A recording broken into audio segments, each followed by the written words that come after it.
Ce programme est financé par les amis et partenaires du ministère de Joyce Meyer.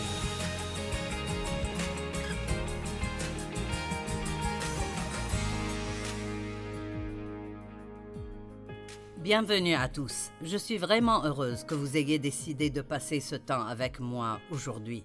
Aujourd'hui, je veux vous parler de la responsabilité. Beaucoup d'entre vous sont des gens très responsables, mais certains ne le sont pas. Et si vous êtes une personne responsable, vous aimerez ce message et vous vous sentirez tellement bien à ce sujet. Et si vous n'êtes pas vraiment responsable, ce message pourrait peut-être vous déranger un peu, mais c'est très important que nous soyons responsables.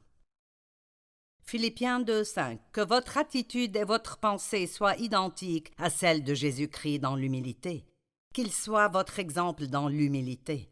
Vous savez, Jésus a été envoyé ici pour faire quelque chose. Il y avait un but à sa venue et c'était de mourir pour nos péchés, de payer le prix, et cela allait nécessiter beaucoup de souffrance. Et il a pris la responsabilité de faire tout ce pourquoi il a été envoyé ici.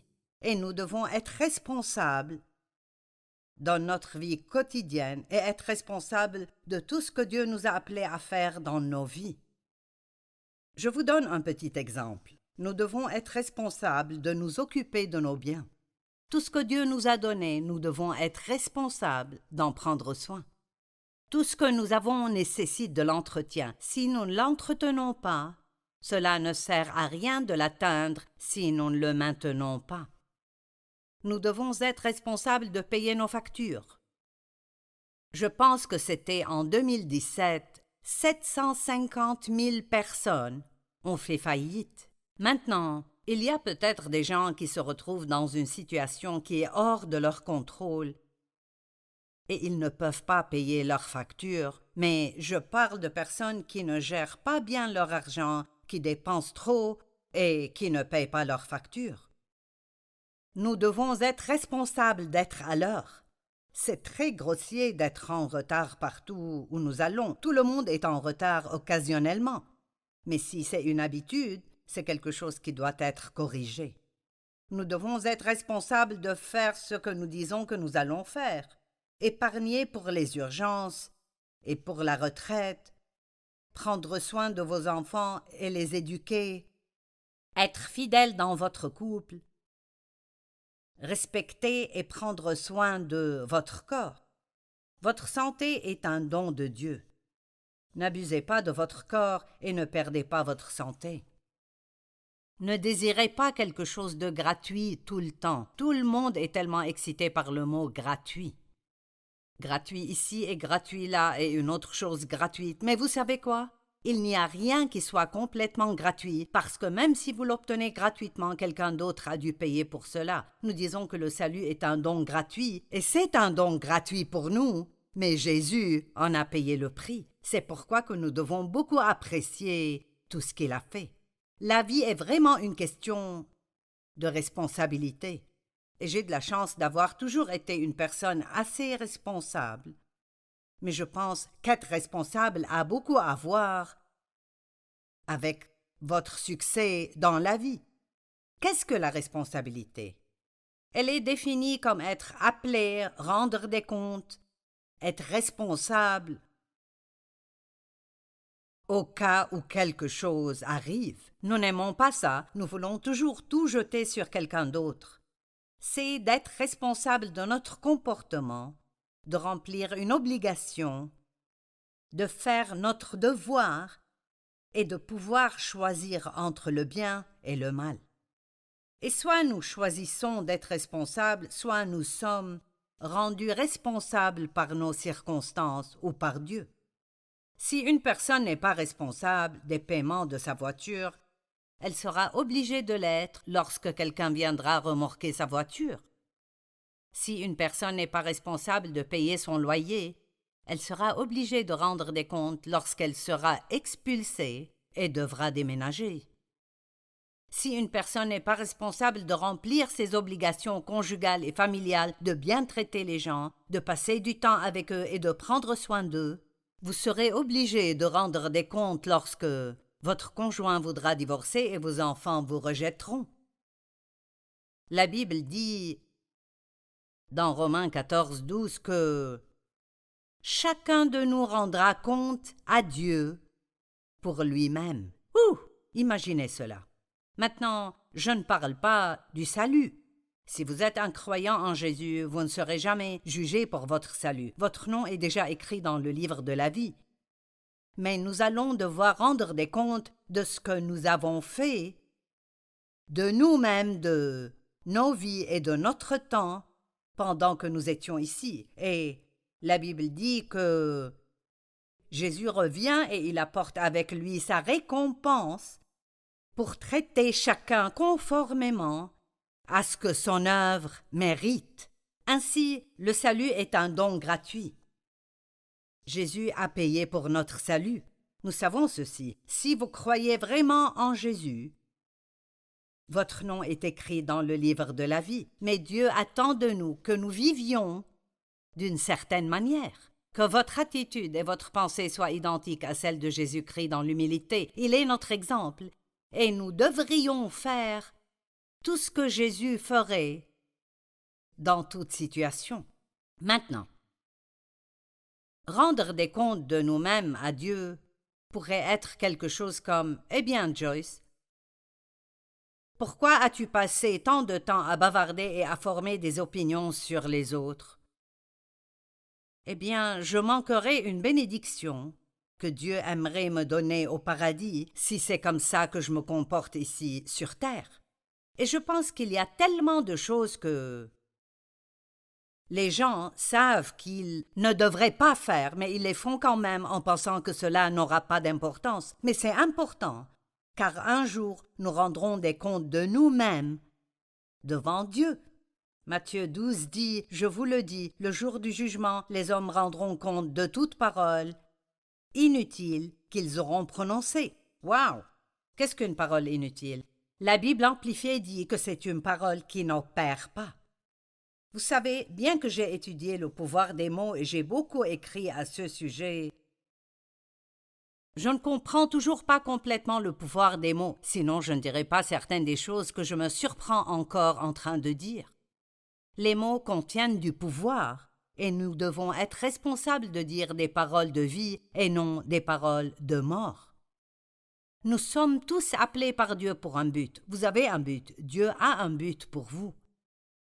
Et le mot responsabilité signifie répondre à la capacité que Dieu a placée en vous. Réponse, habilité. Répondez à l'habilité que Dieu a placée en vous. Dieu m'a appelé à enseigner et prêcher sa parole. Je ne pourrais pas le faire s'il ne m'avait pas donné la capacité de le faire. Mais alors, je dois aussi répondre à cette capacité. Je dois toujours étudier. Vous voyez cette petite partie juste ici, mais j'ai étudié pendant des heures pour pouvoir me tenir ici et vous donner cette parole aujourd'hui. Et je ne veux pas qu'elle tombe dans l'oreille d'un sourd. Je veux que vous vous demandiez si vous êtes responsable dans les choses que vous savez que vous devez faire. Beaucoup sont invités, mais peu sont choisis. Et cela signifie que beaucoup sont appelés, mais peu sont prêts à assumer la responsabilité de l'appel.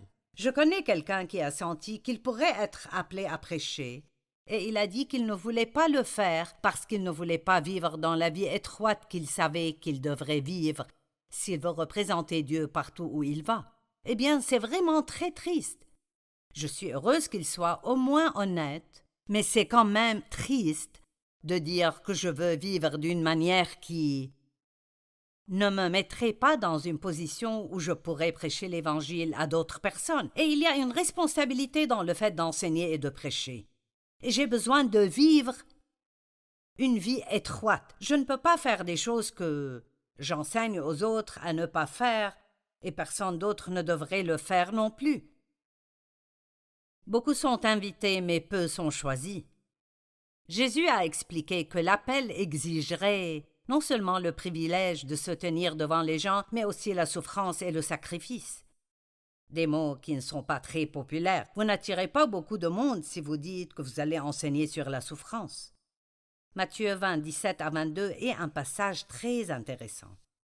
Pendant qu'il montait à Jérusalem, Jésus prit à part les 12 disciples et leur dit en chemin: « Nous montons à Jérusalem, et le Fils de l'homme sera livré aux chefs des prêtres et aux spécialistes de la loi. Ils le condamneront à mort et le livreront aux non-juifs pour qu'ils se moquent de lui, le fouettent et le crucifient. Le 3e jour, il ressuscitera de nouveau. » Donc, Jésus savait ce qui allait lui arriver quand il est allé à Jérusalem. Mais il savait ce qu'il était venu faire. Et cela faisait partie de sa responsabilité de traverser tout ce qu'il devait traverser pour pouvoir le faire. Alors la mère des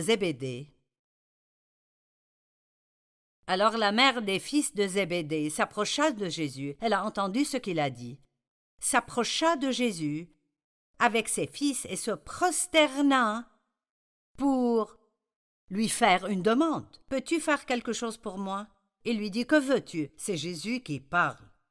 « Ordonne, lui dit-elle, que dans ton royaume mes 2 fils que voici soient assis l'un à ta droite et l'autre à ta gauche. » Et voici ce que Jésus a dit. J'aime cela. Vous ne savez pas ce que vous demandez. Wow! Si souvent nous demandons des choses et nous nous demandons pourquoi nous ne les avons pas reçues, mais Dieu en fait agit en notre faveur parce que nous n'étions pas encore prêts à en être responsables. Il ne s'agit pas seulement d'obtenir quelque chose. Tout ce que vous obtenez vient avec une responsabilité. Même si vous priez pour une plus grande maison, cela vient avec plus de responsabilités. Le paiement de la maison sera plus grand. Il faudra plus pour la nettoyer. Il y aura plus de choses qui tomberont en panne parce que vous avez une plus grande maison. Et donc souvent nous demandons des choses dont nous ne voulons pas vraiment nous occuper et nous devrions nous occuper de tout ce que nous avons. Jésus a dit « Vous ne savez pas ce que vous demandez ». Puis il dit « Pouvez-vous boire la coupe que je vais boire ?» Et il parlait de la coupe de la souffrance. Il a dit « Si je vous donne ces positions, vous n'obtiendrez pas seulement la position, vous devrez aussi faire des sacrifices et il y aurait de la souffrance si vous faites cela. » Répondez à la capacité que Dieu a placée en vous ou à l'opportunité que Dieu a mise devant vous. Chaque privilège est accompagné d'une responsabilité correspondante. Je répète, pour chaque privilège, il y a une responsabilité qui y correspond. Alors disons que vous priez pour une promotion au travail. Eh bien, ne priez pas pour ça si vous n'êtes pas prêt à assumer la responsabilité qui vient avec. Tout le monde veut être le patron. Mais vraiment, il y a beaucoup plus que d'avoir votre nom sur une porte quelque part. Lorsque vous êtes le patron, vous ne pouvez jamais prendre une décision avec laquelle tout le monde sera d'accord. Être le patron n'est pas toujours la chose la plus populaire. Je pense qu'il faut du courage pour être un leader. J'aime cette histoire concernant Moïse et Josué. Quand Moïse a fait sortir les Israélites d'Égypte, avec l'aide de Dieu, et vraiment Dieu a fait beaucoup de miracles pour les faire sortir. Et il les a fait sortir pour les emmener dans la terre promise, qui n'était en fait qu'à 11 jours de voyage d'où ils étaient jusqu'à la terre promise, mais il leur a fallu 40 ans pour y arriver. Maintenant, avez-vous passé 40 ans à essayer de faire un voyage de 11 jours? Je l'ai fait. J'ai continué à tourner en rond autour des mêmes montagnes, et c'était parce que je ne voulais pas le faire à la manière de Dieu. Eh bien, Moïse les a conduits jusque-là, mais ensuite, parce qu'il avait désobéi à Dieu dans quelque chose, il n'a pas pu les emmener dans la terre promise. Et ainsi Josué, qui était le serviteur de Moïse, dans Josué 1, 1 à 3, après la mort de Moïse, le serviteur de l'Éternel, l'Éternel dit à Josué, fils de Nun et assistant de Moïse, « Mon serviteur Moïse est mort. » Eh bien, devinez quoi? Josué savait que Moïse était mort parce qu'il le pleurait depuis déjà 30 jours. À cette époque-là, ils avaient même des lois sur la durée du deuil. Ainsi, ils pouvaient pleurer Moïse pendant 30 jours, ensuite ils devaient continuer leur vie. Et Dieu avait appelé Josué pour emmener le peuple dans la terre promise. Eh bien, quand ils sont entrés dans la terre promise, cela signifiait de nouveaux niveaux de responsabilité. Dieu leur a dit d'entrer et de posséder la terre. Mais posséder, le mot posséder signifie déposséder les occupants actuels. Ainsi, en fait, lorsqu'ils sont entrés dans la terre promise, il n'y a plus eu de manne. Quand ils étaient dans le désert, leur nourriture pleuvait du ciel tous les jours. Eh bien, cela s'est arrêté, donc ils allaient devoir travailler pour leur nourriture. Et à chaque endroit où ils sont allés, Dieu leur a donné la terre promise. Il a dit: tout lieu que foulera la plante de votre pied, je vous le donne. Mais ils devaient aller la prendre. En d'autres termes, ceci vous appartient, mais vous devez aller et le prendre. C'est à vous, mais vous devez aller et le prendre. Partout où ils allaient, il y avait un ennemi qui vivait dans cette terre, alors ils devaient faire la guerre à tous ces ennemis. Et l'une des raisons pour lesquelles ils passaient tant de temps dans le désert était qu'ils n'étaient vraiment pas assez mûrs pour aller dans la terre promise et faire ce que Dieu voulait qu'ils fassent. Dieu a prévu une vie incroyable pour chacun d'entre vous. Mais plus nous deviendrons obéissants à Dieu rapidement, plus nous obtiendrons rapidement les bonnes choses qu'il a pour nous. Ne soyez pas de ceux qui disent « je sais que je devrais, mais je sais que je ne devrais pas, mais… » Savoir quoi faire et ne pas le faire est un péché. Tout ce que Dieu nous dit de faire dans sa parole est quelque chose qui sera bon pour nous. Ce n'est pas parce que c'est gênant ou parce que ça nous coûtera quelque chose que ce n'est pas la bonne chose à faire. Je ne sais pas sur quoi Dieu travaille en vous en ce moment. Mais je peux vous le dire, quoi que ce soit, il ne changera pas d'avis. Dieu ne changera pas d'avis juste parce que vous ne voulez pas le faire. Et donc la meilleure chose à faire est d'être prêt à traverser n'importe quel type d'inconfort que vous avez à traverser et de le faire à la manière de Dieu. Après la mort de Moïse, le serviteur de l'Éternel, l'Éternel dit: « Mon serviteur Moïse est mort, maintenant lève-toi, prends sa place et passe le Jourdain avec tout ce peuple pour entrer dans le pays que je donne aux Israélites. Tout lieu que foulera la plante de votre pied, je vous le donne comme je l'ai dit à Moïse. » Le diable ne vous lâchera pas juste parce que vous êtes un chrétien avec un autocollant sur votre voiture. En fait, si vous prenez la décision de servir pleinement Dieu dans votre vie, vous pouvez être sûr que l'ennemi viendra contre vous. Je serais plus inquiète si le diable me laissait tout le temps seul que s'il venait constamment contre moi. Parce que s'il vient contre moi, je sais que cela signifie que je fais du mal à son royaume et qu'il essaye de m'arrêter. J'ai dit l'autre jour, je pense que le diable me hait. Mais vous savez quoi, je le hais aussi, et je hais les mauvaises œuvres qu'il fait dans le monde aujourd'hui. Et je veux être responsable de prêcher l'Évangile autant que je peux, avec chaque souffle que j'ai jusqu'au jour où Dieu me prendra d'ici, parce qu'il y a tellement de gens dans le monde qui sont trompés et qui ont besoin de la vérité. La victoire n'est pas automatique pour nous. Nous devons étudier pour montrer que nous sommes approuvés. Connaître la parole et appliquer la parole dans notre vie et être un bon exemple pour les autres. Le mot « lève-toi », que nous trouvons assez souvent dans la Bible, signifie se mettre debout, sortir du lit, bouger ou changer de position. Il y a une autre histoire que j'aime raconter, et même si vous en avez marre de m'entendre la raconter, elle est tellement bonne que je ne peux pas l'ignorer.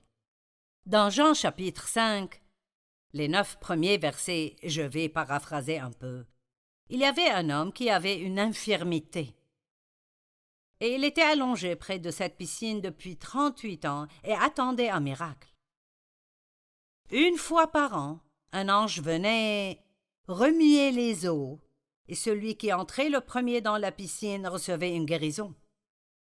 Eh bien, il était couché là depuis 38 ans, dans le même état.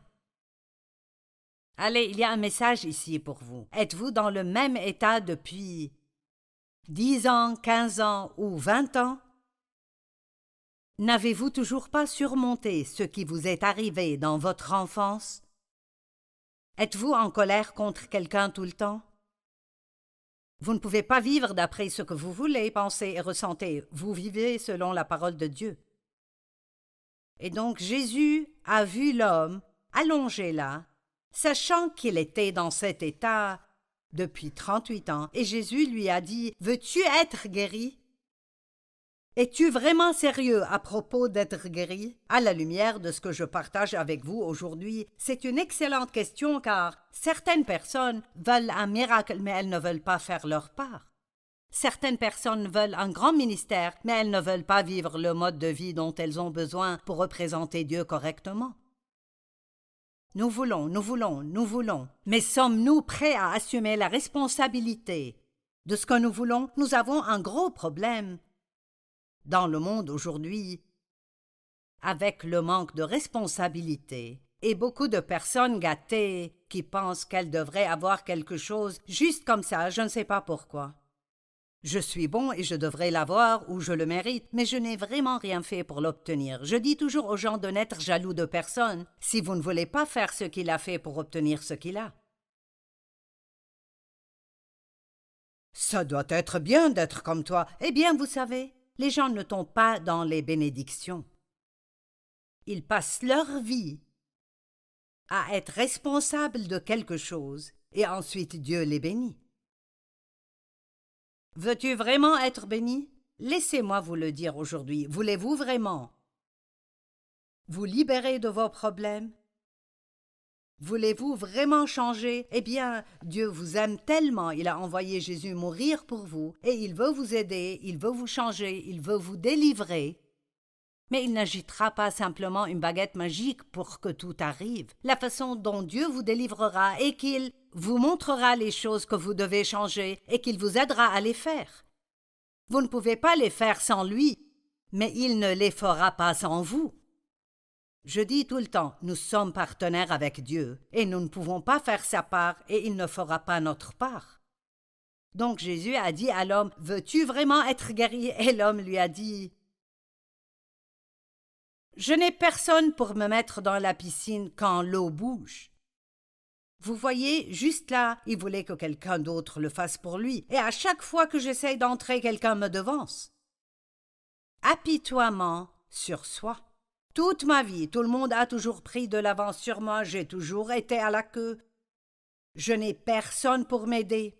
Eh bien, vous avez Dieu. Et il n'est pas juste suffisant, il est plus que suffisant. Et il vous aidera dans tout ce que vous êtes prêt à lui donner. Confiez-vous à lui et laissez-le prendre soin de vous. Vous savez ce que Jésus a dit à cet homme? Ce type était dans cet état pendant 38 ans. Le pauvre, personne pour l'aider, tout le monde le devance. Et Jésus a dit, debout, ou lève-toi. Et il a dit, prends ton brancard et retourne chez toi. Eh bien, j'aime ça. Quelle était la réponse au problème de l'homme? Arrête de rester là à t'apitoyer à ton sort. Lève-toi et fais ce que tu dois faire. Vous savez, c'est vraiment un message simple, mais il est tellement puissant.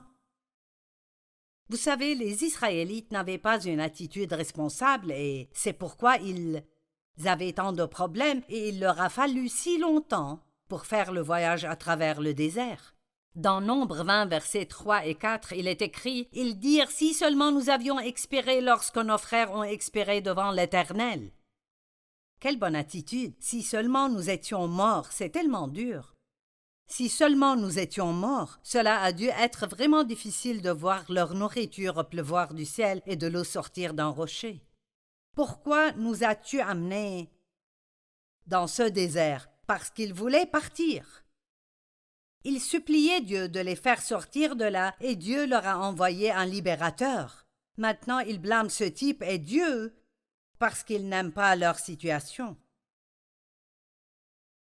Nombre 21, 4 et 5. Ils partirent du mont Hor par le chemin de la mer des roseaux pour contourner le pays d'Édom. Le peuple s'impatienta en route et parla contre Dieu et contre Moïse. Vous voyez, ils blâmaient. Dieu, c'est ta faute. Moïse, c'est ta faute. Savez-vous que tant que nous blâmons les autres, cela nous empêche de voir notre part et ce que nous devons faire? Je sais que ce message peut être difficile pour certains d'entre vous, mais c'est le genre de truc qui vous aidera si vous le recevez et vous l'écoutez. Et je ne vous dis rien que Dieu ne m'ait pas dit. Je me suis apitoyée sur moi-même pendant longtemps, et Dieu a dit « Tu peux être pitoyable ou puissante, mais pas les deux. Voulez-vous avoir une vie puissante?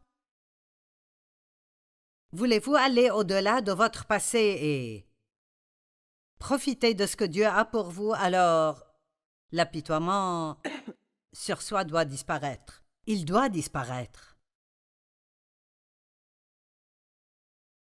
Pourquoi nous avez-vous fait quitter l'Égypte si c'est pour mourir dans le désert? En effet, il n'y a ni pain ni eau, et nous sommes dégoûtés de cette misérable nourriture. Waouh! Dieu est patient et miséricordieux. Il a supporté leur mauvais comportement tout ce temps. Malheureusement, la Bible continue dans le verset suivant. Des serpents venimeux sont venus parmi les gens et les ont mordus et 23 000 d'entre eux sont morts. Vous savez quoi? Dieu ne voulait pas que cela se produise, ce n'était pas sa volonté que cela se produise, mais les gens ont continué et continué et continué, ils avaient une mauvaise attitude et ils n'avaient pas une attitude responsable. Mais je crois que vous avez compris ce message aujourd'hui et que vous l'avez reçu, même si cela était un peu gênant, et vous dites « c'est fini, je t'écoute Seigneur, je veux être responsable de tout ce que tu me donnes comme responsabilité, aide-moi à changer. »